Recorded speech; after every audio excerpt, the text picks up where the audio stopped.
நீங்கள் இந்த மாதிரியான சூழ்நிலையில் இருந்தால் அடுத்தவங்களை நம்புவீங்களா இல்லை துரோகம் செய்வீங்களா?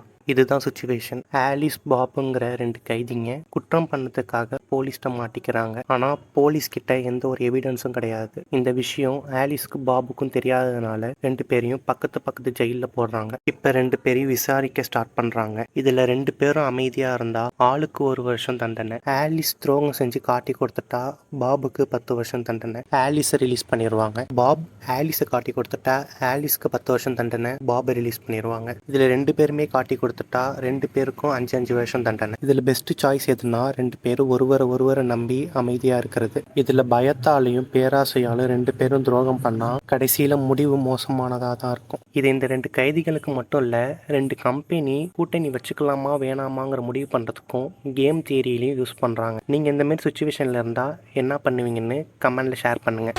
மறக்காம சர்ப்ரைஸ் பண்ணுங்க.